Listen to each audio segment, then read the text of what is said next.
Hello everyone, Yash here. चलिए बात कर लेते हैं, सीधी बात, नो बकवास से, कि एक ऐसे इंडिकेटर के बारे में आज इसमें आपको बताने जा रहा हूँ जिसमें आपको कब बाय और कब सेल करना है ये भी बताया जाएगा। सीपीआर के माध्यम से ये चीज मैं आपको समझाऊंगा। सीपीआर का मतलब होता है सेंट्रल पिवट रेंज। तो इसको लगाते कैसे हैं, क्या इसकी सेटिंग्स हैं, कैसे इसको वर्क करना है। 5 मिनट का वीडियो रहेगा, 5 मिनट अपने दे देना। अगर आधा वीडियो देखोगे तो अर्ध ज्ञान महाभंडार लेके जाओगे। चलिए शुरू करते हैं। उससे पहले मैं बता दूं कि ये ट्रेडिंग व्यू की एप्लीकेशन पे मैं इसे वर्क कर रहा हूँ। मेरे पास लैपटॉप है तो मैं लैपटॉप पे इसकी वेबसाइट पे ऑन करके बैठा हुआ हूँ उसको। अगर आपके पास मोबाइल है तो प्ले स्टोर से आप इसे डाउनलोड कर सकते हैं tradingview.com लिख के, या ट्रेडिंग व्यू लिखेंगे तो भी आपको एप्लीकेशन मिल जाएगा। आप अपने फ्री वर्जन में भी इसे यूज कर सकते हैं, जो इंडिकेटर्स मैं आपको बता रहा हूँ, और काफी अच्छे से ये वर्क करते हैं। तो इसमें मैं आपको ईएमए के साथ buy sell signal, matrix series और सीपीआर का यूज बताऊंगा। इन तीनों का यूज अगर आपने कर लिया तो आपको प्रॉफिट होगा ही होगा, बट कहाँ करना है ये जरूरी रहेगा, और इसकी सेटिंग्स को समझना भी जरूरी रहेगा। तो चलिए शुरू करते हैं।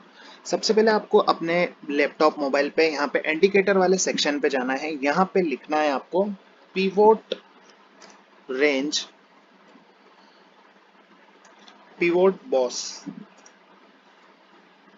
तो आपको सबसे पहले टॉप पे ये जो आइकॉन दिख रहा है जहां मैंने स्टार कर रखा है, pivot range, pivot boss, Christian D, ठीक है, इसको आपको प्लॉट कर देना है। ये आपके सामने लग गया है आपका सीपीआर, सेंट्रल पिवट रेंज। ठीक है, अब इसका पहले यूज समझ लो, फिर अगले इंडिकेटर का बताऊंगा, नहीं तो फिर आपका दिमाग घूम जाएगा। ठीक है, अभी हम चलते हैं बजट डे वाले दिन। ये रहा बजट वाला दिन। ठीक है, ये रहा बजट वाला दिन। ठीक है, अब समझने वाली बात क्या है कि जब भी सीपीआर की रेंज काफी नैरो हो, यानी कि ये आपस में काफी चिपके हुए हो, जिस तरह से यहाँ पे चिपके हुए हैं, छोटे से बने हुए हैं, तो उस दिन मार्केट ट्रेंडिंग रहता है। ट्रेंडिंग का मतलब क्या होता है, या तो बड़ा मूव अपसाइड में देगा या बड़ा मूव डाउन साइड में देगा। जरूरी नहीं है कि एक ही तरफ दे, हो सकता है दोनों तरफ दे दे, जिस तरह यहाँ पे दे दिया। ठीक है, खुला अपसाइड गया अपसाइड, और लेकिन आया नीचे डाउन साइड, फिर वापस इसको छूने आ गया।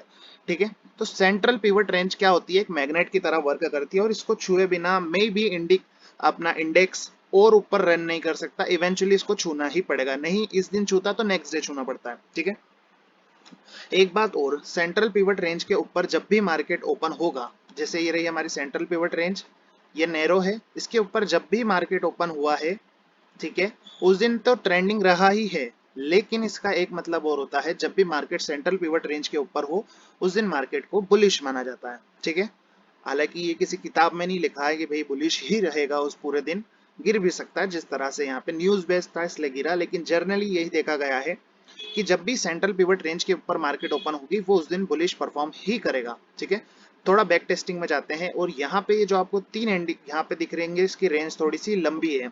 इस दिन मार्केट थोड़ा सा साइडवेज रहेगा। जब ये इस तरह की लंबी आपको वेट दिखेगी, वाइड रेंज जिसे कहते हैं, जब भी आपको इस तरह की वाइड रेंज दिखे, थोड़ा सा मार्केट साइडवेज रह सकता है। अब देखिए, मार्केट इस दिन गैप डाउन ओपन हुई थी, ठीक है, लेकिन इवेंचुअली सेंट्रल पिवट तक आई, यानी कि यहाँ पे एक शॉर्ट कवरिंग हुई हल्की सी। यहाँ पे जिसने शॉर्ट किया उसने वापस यहाँ तक का प्रॉफिट लिया, फिर यहाँ टकराई, फिर यहाँ प्रॉफिट लिया, फिर यहाँ तक आया, तो इससे काफी दूर हो गया था सेंट्रल पिवट रेंज से, तो इसको वापस ऊपर तक जाना पड़ा।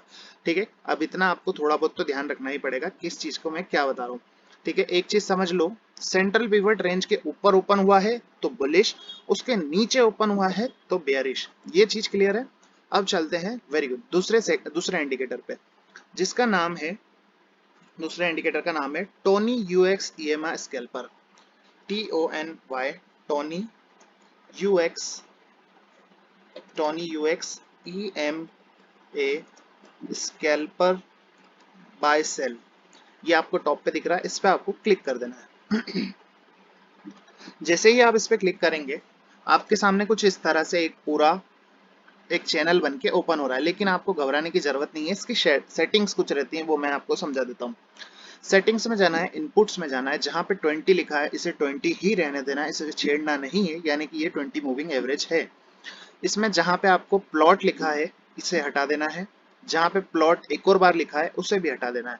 ईएमए को आपको थोड़ा सा थिक, और आपके हिसाब से मैं तो रेड रखता हूँ बेसिकली, आप जो चाहे वो रख सकते हो। ठीक है, इतना करने के बाद जब आपको यहाँ पे ये जो शेप दिख रहा है, इसे थोड़ा और डार्क कर देंगे, इस वाले शेप को भी थोड़ा सा और डार्क कर देंगे, देन यहाँ पे हम ओके कर देंगे।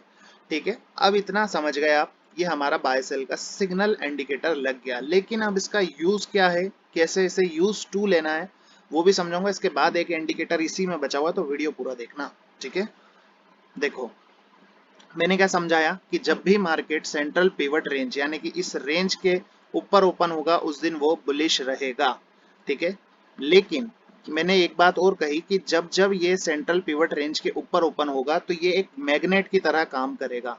तो इसको मैग्नेट की तरह काम करवाया और मार्केट को नीचे लाया गया। ठीक है, चाहे आप इसे रिट्रेसमेंट कह लीजिए, चाहे आप इसे मैग्नेट ही कह लीजिए, बाकी ये नीचे तो आया ही है। ठीक है, तो जब जब भी मार्केट इसके ओपन ऊपर हुआ है, ये इसके पास जरूर आया है।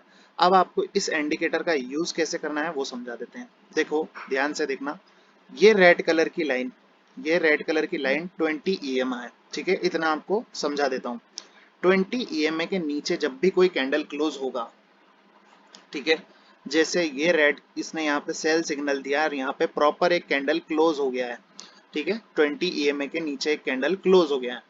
तो जब तक ये इसके नीचे प्राइस रहेगा, ठीक है, जब तक इसके ऊपर कोई कैंडल नहीं आती है, तब तक आप इस कैंडल के हाई का या क्लोजिंग का स्टॉप लॉस डाल के नीचे तक का टारगेट ले सकते हैं, जहां पे आपको अगला सपोर्ट दिखता है। जैसे मुझे अगला सपोर्ट यहाँ पे मैंने अगर शॉर्ट मारा होता तो मुझे यहाँ से गिरने के बाद तो अगला सपोर्ट यही दिख रहा है। लेकिन अगर आप बिगिनर हैं तो आप किसके आधार पे चल रहे हैं, बाय और सेल के। तो जब भी कोई रेड कैंडल इस लाल लाइन के नीचे जाके क्लोज होती है तो आप अगले सपोर्ट तक का टारगेट ले सकते हैं, स्टॉप लॉस उस कैंडल के हाई का। इसकी थोड़ी सी और बैक टेस्टिंग मैं आपको बताता हूँ। ये कल ही का चार्ट है निफ्टी का। ठीक है, इसका थोड़ा सा और मैं आपको अच्छे से समझाने की कोशिश करता हूँ कि मैंने बताया कि सेंट्रल पिवट रेंज एक बहुत ही स्ट्रॉन्ग सपोर्ट की तरह काम करता है। ठीक है, इसने यहाँ पे स्ट्रॉन्ग सपोर्ट की तरह काम भी किया। मार्केट खुला ऊपर आया नीचे, मैंने कहा ये मैग्नेट है। फिर यहाँ पे आप देखें कि एक बाय सिग्नल जनरेट हुआ। क्यों हुआ, यहाँ पे एक बाय सिग्नल जनरेट हुआ। ठीक है, एक बाय सिग्नल जनरेट हुआ और कैंडल ऊपर क्लोज हुई, लेकिन अगली ही कैंडल मतलब इसका फॉलो अप नहीं मिलता है और वापस इस रेड लाइन के नीचे आ जाता है, तो आपको उस कंडीशन में बाय नहीं करना है। अब आपको ये कैसे समझ आएगा कि ये जो बाय और सेल का सिग्नल यहाँ पे आ रहा है ये एकदम जेन्युइन है? इसको पता करने के दो तरीके हैं। उससे पहले एक इंडिकेटर और आपको लगाना पड़ेगा, उसका नाम है मैट्रिक्स। मैट्रिक्स सीरीज जैसे ही आप लिखेंगे तो आपको यहाँ पे क्लिक करना है। आपके सामने नीचे ये एक खुल गया है इंडिकेटर। ठीक है, यहाँ पे एक इंडिकेटर खुल गया है। अब एक बात समझना, इस पे जाएंगे हम मैट्रिक्स वाले की सेटिंग पे, इस तरफ नीचे की तरफ लेफ्ट साइड में इनपुट्स में जाएंगे, शो ओवरबॉट ओवरसोल्ड, इस पे हमने क्लिक कर दिया और इसे ओके कर दिया। अब आप समझना कि जब मार्केट यहाँ पे थी, ठीक है, तो ये ऑलरेडी ओवरबॉट था, यानी कि ये टॉप लगा चुका था, इसमें रेड कैंडल्स बनना शुरू हो गए थे। अब ये यहाँ से और ऊपर नहीं जा सकता था। ठीक है, तो पहला क्या कि खुला ऊपर, ये भी ऊपर था, इसमें ये नीचे को आ रहा है और मार्केट प्राइस भी नीचे को आ रहा है। तो अगर इस जगह आपको सेल सिग्नल मिलता है तो आपको यहाँ भी देखना है क्या ये रेड हो रहा है। अगर ये भी रेड हो रहा है तो आप यहाँ पे शॉर्ट कर सकते हैं और अगले सपोर्ट तक का टारगेट ले सकते हैं, जिस तरह से इसमें लिया गया। ठीक है, अब यहाँ पे आती है बाय करने की, कि बाय कैसे करना है। तो बाय करने के लिए जब यहाँ पे आप देख पा रहे हैं कि ये जो एरिया है, ये जो एरिया है और यहाँ पे जो एरिया बन गया है, अब इसके नीचे ये नहीं निकल पा रहा है। ठीक है, तो जाहिर सी बात है अगर नीचे नहीं निकल पा रहा है तो फिर कहाँ जाता है, ऊपर।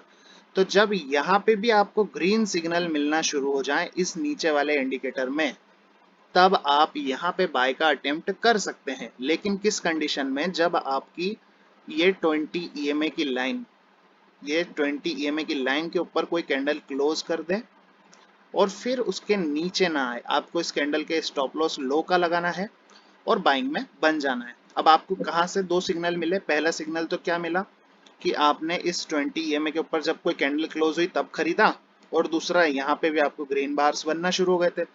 अब एक चीज और समझो, कब खरीदना है लेकिन कब बेचना है वो उससे ज्यादा इंपॉर्टेंट रहता है। ठीक है, तो जब भी यहाँ पे आपको कोई ये तीन डॉट्स लाल लाल नीले नीले दिखना शुरू हो जाए, जैसे यहाँ पे दिख रहे हैं, तो इसका मतलब अब मार्केट यहाँ से वापस रिवर्स होगी, जैसे कि इस केस में हुआ है। यहाँ पे ये ब्लू लाइंस बनना शुरू हुई और मार्केट हल्का सा रिट्रेसमेंट देने आया, ठीक है, फिर ऊपर को निकली। और जब यहाँ पे काफी सारे बन रहे हैं तो ये रेड कैंडल्स शुरू हो गए और यहाँ पे भी रेड कैंडल्स शुरू हो गए। तो चांसेस क्या रहते हैं कि इस 20 EMA के लाइन के नीचे वापस मार्केट आ जाएगा। कहाँ तक आएगा? अगले स्विंग हाई तक आएगा।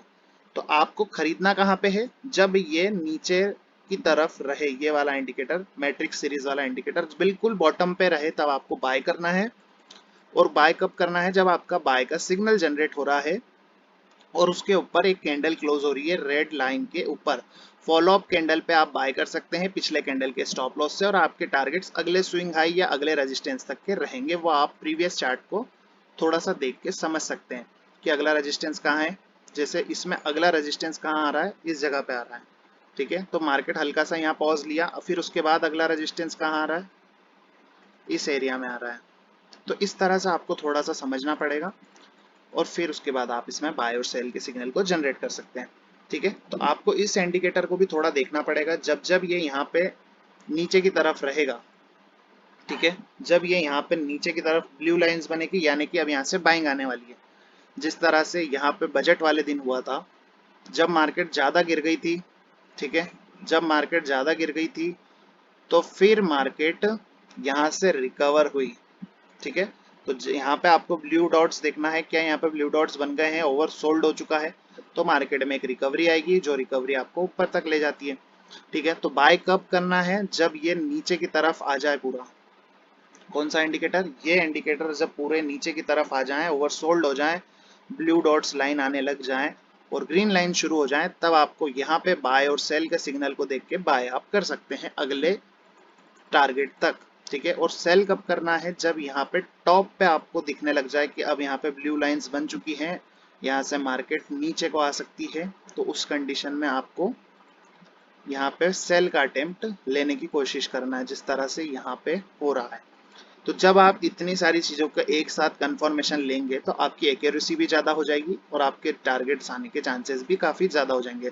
मैंने क्या बताया देखो, और आपको शॉर्ट कहाँ करना है वो भी यहाँ पे समझ आएगा। ये जब रेड लाइन के नीचे एक रेड क्लोजिंग आ गई है, उसके बाद आप देखो अगले टारगेट तक फटाफट फटाफट सेलिंग ही सेलिंग आई है। तो इस तरह से आप इसको बाय और सेल कर सकते हैं। इस 20 में काफी मैसिव सपोर्ट और रेजिस्टेंस की तरह वर्क करता है। थोड़ी सी प्रैक्टिस, थोड़ा सा वीडियो को वापस चला कर देखोगे, समझ आ जाएगा क्या कहना चाहा है मैंने। और काफी अच्छी तरह से ये वर्क करता है। और बाकी इंडिकेटर्स कोई गलत नहीं होते हैं, बस उसका यूज अगर आपको पता नहीं है तो वो आपके लिए किसी काम के नहीं है। अब मैंने जो भी समझाया है, कुछ नहीं समझ आया तो कमेंट करके पूछ सकते हैं, और नहीं समझ आ रहा है तो वीडियो वापस से देखें और इसको वापस से कोशिश करें कि कैसे आपको ये समझ आएगा। मैंने तो बहुत अच्छे से कोशिश करी है आपको समझाने की कि रेड लाइन के ऊपर जब जब रहेगा, ठीक है, ये मान लो एक रेड लाइन है, इसके ऊपर जब जब रहेगा तब तब मार्केट ऊपर को ही निकलेगा। जब इसके नीचे आएगा तो आपको यहाँ से बाय से निकल के सेल साइड जाना है। कहाँ? अगले टारगेट तक के लिए आप सेल साइड बाय कर सकते हैं, यानी कि पुट बाय कर सकते हैं, ठीक है। तो वीडियो अच्छा लगा हो तो वीडियो को लाइक, चैनल को सब्सक्राइब जरूर करें। और ये यस ट्रेड्स नाम से मेरा फ्री टेलीग्राम चैनल है, इस पर आपको सभी जरूरी अपडेट्स फ्री में दे दिए जाते हैं कि कब क्या बाय करना है, कब क्या सेल करना है। इसे जरूर सब्सक्राइब करें, ठीक है। और वीडियो अच्छा लगा हो तो वीडियो को भी लाइक जरूर करें। काफी अच्छे से मैंने समझाने की कोशिश की है कैसे इंडिकेटर्स लगाना है, क्या उनकी सेटिंग्स है। वीडियो को पूरा देखना, आपको अच्छे से समझ आएगा, ठीक है। क्योंकि देखो जब यहाँ पे बाय सिग्नल जनरेट हुआ था ना एक बार इस 20 EMA के लाइन के ऊपर, इस जगह पे, उसके बाद से मार्केट सीधा ऊपर ही निकला था, ठीक है। तो इस बात का आप ध्यान रखें कि मार्केट यहाँ से और ऊपर को निकल सकता है। कब? जब ये रेड लाइन के ऊपर रहे। रेड लाइन के नीचे रहे तो आपको शॉर्ट करना है। कहाँ तक? अगले सपोर्ट या रेजिस्टेंस, सपोर्ट तक आपको शॉर्ट करना है। बाय कब करना है? रेड लाइन के ऊपर कैंडल क्लोज हो जाए, उसकी फॉलो अप कैंडल पे आपको बाय करना है पिछले कैंडल के एसएल से, और टारगेट कहाँ? अगले रेजिस्टेंस तक, ठीक है। तो वीडियो अच्छा लगा हो तो वीडियो को लाइक, चैनल को सब्सक्राइब जरूर करें, नोटिफिकेशन बेल को जरूर ऑन करें।